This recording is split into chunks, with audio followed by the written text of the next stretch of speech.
참여연 리포트. 음모론으로 사라진 기자정신. 도대체 대한민국에는 기자정신이 살아있나? 아니면 집단적 최면 상태인가? 지난 연말 불어닥친 탄핵 전국 속에 조중동을 포함한 대부분의 언론들은 자유우파 시민들의 부정선거 주장을 음모론으로 치부하며 무시하거나 극우로 매도하고 있다. 제21대 총선과 제20대 대선에 이어 제22대 총선에 이르기까지 선거 때마다 부정선거 의혹은 시민사회에서 지속적으로 제기돼 왔고 지금도 현재 진행형이다. 메이저 언론들은 부정선거는 있을 수 없다는 중앙선거관리위원회의 발표만 앵무새처럼 반복하며 극우 유튜버들의 상업적 일탈에 빠진 음모론 중독자들의 헛소리로 취급한다. 건국 이래 최대의 언론 자유를 누리면서 취재에 성역을 쌓고 탐사 보도라는 기자만의 특권을 포기한 채 언론 사주와 노조의 눈치만 살피는 기자 정신을 망각한 기자가 기자인가 의문스럽다. 해외 언론에서는 보고 싶은 사실만을 선택하고 외면하고픈 사실을 뭉개는 기자를 프레스티튜트라고 부르는데 과연 기자 스스로 떳떳한가 묻고 싶다. 기실은 역사상 가장 오래된 직업 종사자들에게도 미안한 용어이고 자극적이고 엽기적인 사건으로 독자나 시청자를 끄는 포르노그래퍼와 본질적으로 무엇이 다른가? 보고 싶은 것만 듣고 듣고 싶은 것만 듣는 정치적 편식 현상이 만연돼 있다. 과거 정치 선동의 나팔수로 특종 보도라는 미명 아래 광우병 사태 때 내숭숭, 후쿠시마 원전 사고 때 기형 오류 등 괴담을 탐사 보도라며 혹세무민했던 기자, PD가 누구인가? 이들은 승승장구해 사장 등 주요 보직을 꿰차고 부와 명예를 누리지 않았던가? 요즘은 다채널 다미디어와 1인 미디어 시대로 예전처럼 조중동이나 KBS, MBC 등 언론 매체들의 영향력이 세지도 않다. 그래도 오랜 기간 국민의 눈과 귀를 사로잡았던 주요 매체들이 정치적 또는 상업적 이유로 망가지고 외면을 받는 모습이 안타깝다. 최근에는 일부 언론이 군사시설 보호구역인 대통령 관저 위에 헬리콥터를 띄우고 드론을 날리는 등 탈법 취재로 언론의 일탈적 모습을 드러냈다. 급기야 보수층 애독자들이 조중동 절독운동에 나서고 원래 비토 세력인 좌파에게도 조롱당하는 사태가 딱하지만 어쩌랴 자업자득인 것을. 위키백과에 따르면 음모론이란 사회에 큰 반향을 일으킨 사건의 명확하지 않은 원인에 대해 배후에 거대한 권력기관이나 비밀 조직이 있다고 해석하는 것을 말한다. 비판론자들은 음모론이 정확한 정보를 듣기 힘든 격동기나 혼란기에 유포되는 경향이 있는 비이성적인 현상이라고 지적한다. 반면 미국의 언어학자 촘스키는 음모론이란 이제 지적인 욕설이 되었다.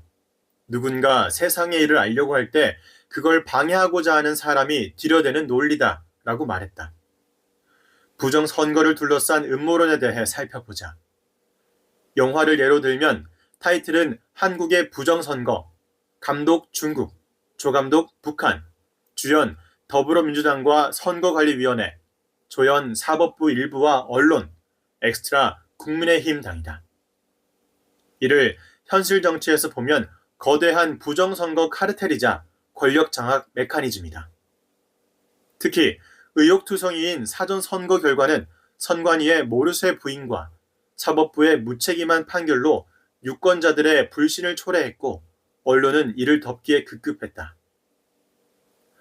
언론의 공정성과 책무, 윤리적 기준, 보도 원칙을 따져보기 전에 독자와 시청자의 알 권리, 나아가 자유민주주의의 근간인 참정권 침해 차원에서 깊이 파봐야 하지 않을까 반문한다. 해외로 시선을 돌려보자. 세계 20여 개국으로 수출된 한국산 전자개표기의 해킹 취약성 논란은 차치하고 미국의 이기 트럼프 행정부가 대대적인 부정선거 규명을 예고하고 있다. 부정선거의 배후로 중국, 숙주로 한국을 지목하고 있다니 이 문제는 더 이상 국내적 사안만은 아니다. 미 FBI가 코로나 바이러스의 진원지를 중국 무한으로 특정한 데 이어 부정선거의 배후마저 밝혀낸다면 미중 관계는 물론 한미 관계와 한반도를 둘러싼 동북아 정세는 불안정해질 것이다. 윤 대통령이 결행한 계엄령의 이유 중 하나가 바로 선거 부정의 전모 파악이다. 국내외에서 입수된 다양한 정보와 법적 해석을 바탕으로 고도의 정치적 판단을 하고 선제적 조치를 취했다고 추론할 수 있다. 그럼에도 부정선거 의혹을 촘스키의 말처럼 음모설로 포장해 여론을 호도하는 우리 언론은 무슨 근거로 왜 그토록 부정적 시각으로 일관하는가? 만일 중국과 북한의 해킹이 입증되고 부정선거 주장이 일부라도 사실로 드러날 경우 여론 쓰나미에 뒷감당이나 할 수 있을지 우려된다. 중국이 미국, 일본, 호주, 캐나다 등을 상대로 벌인 정치인과 언론인 매수 공작은 이미 공공연한 비밀이다. 돈과 권력에 취해 언론 본연의 사명을 저버린다면 제4부로서의 명예와 모든 것을 잃게 될 것이다. 기자는 받아 적는 사람이 아니라 질문하고 또 질문하는 사람이다. 음모설로 누가 이익을 보는가? 결국 수혜자가 누구이고 피해자는 누구인가를 밝히는데 실마리가 있다. 레거시 미디어의 몰락과 1인 미디어의 부상. 살벌한 시위 현장만큼 치열한 미디어 문화 전쟁이 벌어지고 있다. 이른바 레거시 미디어, 즉 주류 언론에 대항해 여론의 영역을 쟁취하려는 1인 미디어의 등장이다. 언론 무대로 보면 주류 언론이 브로드웨이, 인터넷 언론이 오프 브로드웨이, 1인 미디어가 오프 브로드웨이인 변방에 해당한다.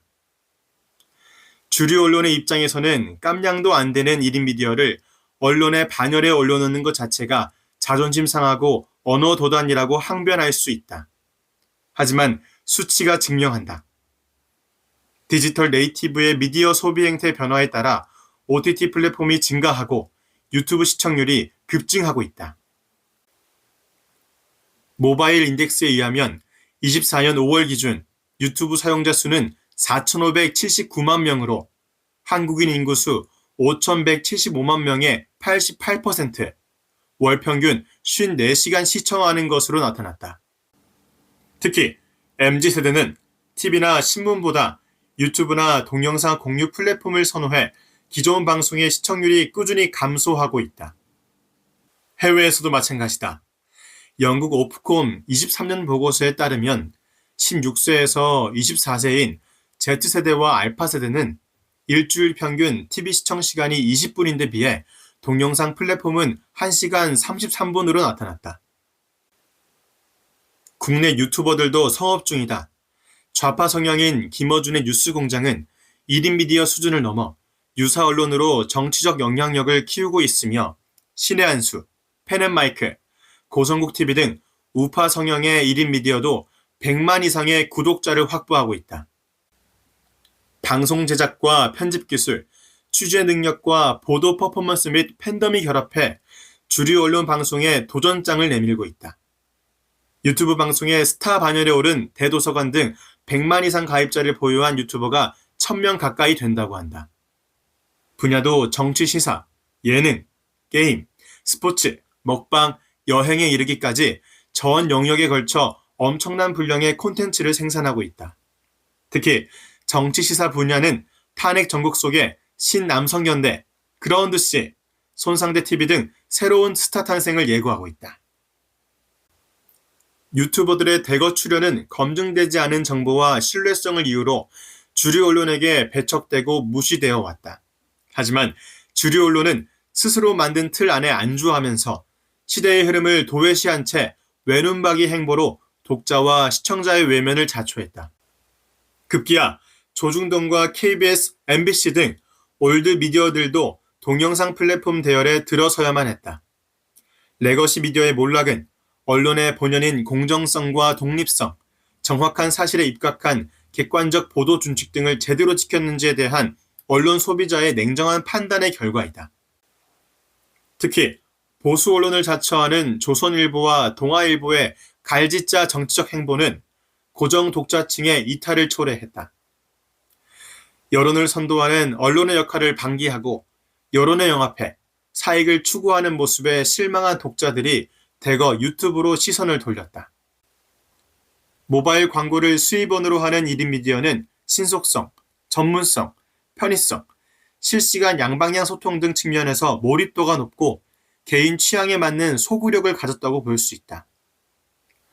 레거시 미디어에 도전장을 내민 1인 미디어는 정규군에 도전하는 소수 기마부대처럼 주류 언론이 방기한 미답의 영역을 거침없이 개척하고 있다.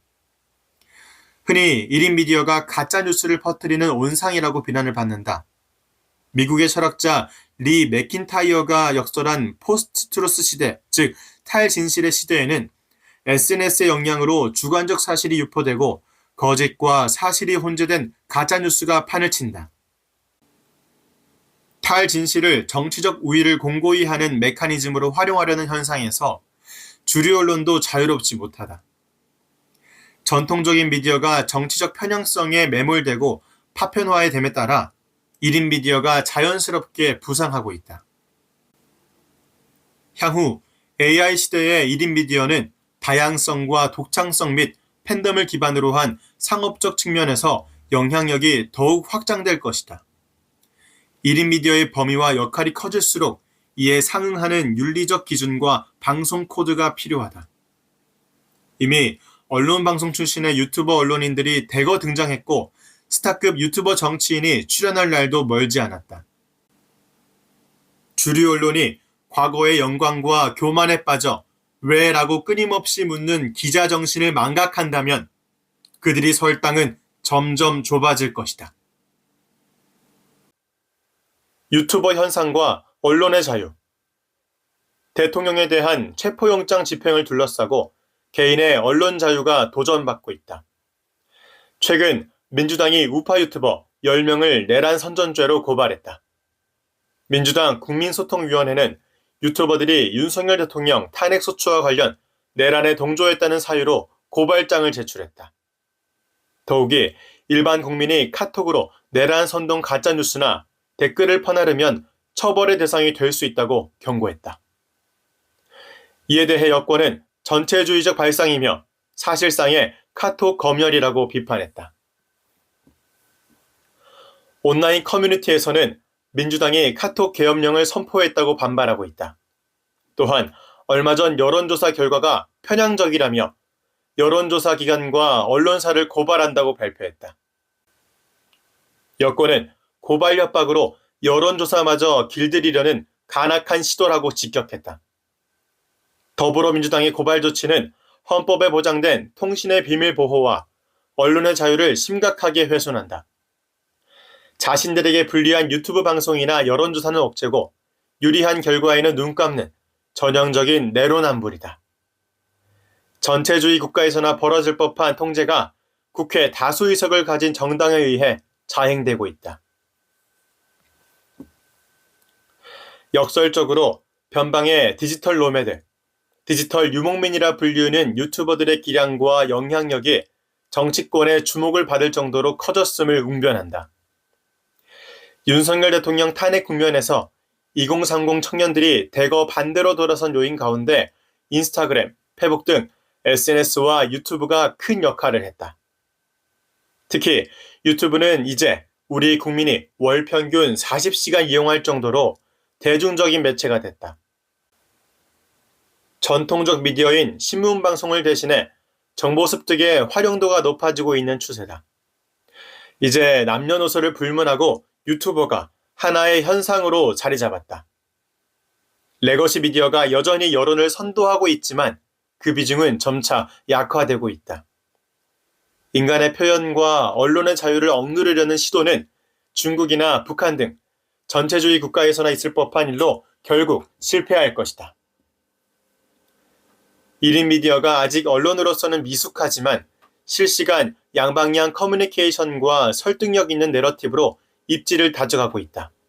다만 영향력이 커질수록 사회적 책임이 커지고 팩트체킹과 저작권 등 방송 준칙을 실행해야 하는 과제가 남아있다. 디지털 네이티브로 윤 대통령 탄핵 반대를 외치는 2030 세대는 자유와 공정의 가치에 민감하다. 기성세대가 보수와 진보에 매몰돼 있지만 청년들은 다르다. 미래의 대한민국을 이끌 차세대의 일상적인 소통수단을 통제하면 할수록 그들의 지지를 잃게 될 것이다. 정치적 격변기에 탄핵과 고소고발이 난무하지만 내란 선전조란 명목으로 개인의 의사표현과 언론의 자유를 억압하려는 발상은 반헌법적이다. 1791년에 제정된 언론자유의 이정표 미국의 수정헌법 제1조를 살펴보면 의회는 발언의 자유를 저해하거나 출판의 자유, 평화로운 집회의 권리와 정부에 탄원할 수 있는 권리를 제한하는 어떠한 법률도 만들 수 없다고 천명한다. 또한 세계인권선언 제19조에 의하면 언론의 자유는 양도할 수 없는 천부 인권으로 어떠한 매체를 통해서도 정보와 사상을 추구하고 얻으며 전달하는 자유를 포함한다고 선언한다. 최고 수준의 언론 자유를 누리는 주류 언론과 좌파 유사 언론에는 한없이 관대하면서 반대 여론을 조성한다는 명분으로 우파 유튜버와 네티즌을 처벌한다는 지침은 누구의 머리에서 나왔을까 궁금하다. 그러한 발상과 조치들은 반드시 역풍을 맞을 것이며 유튜버 현상이 유튜버 혁명으로 치닫는 대문을 열어줄 것이다.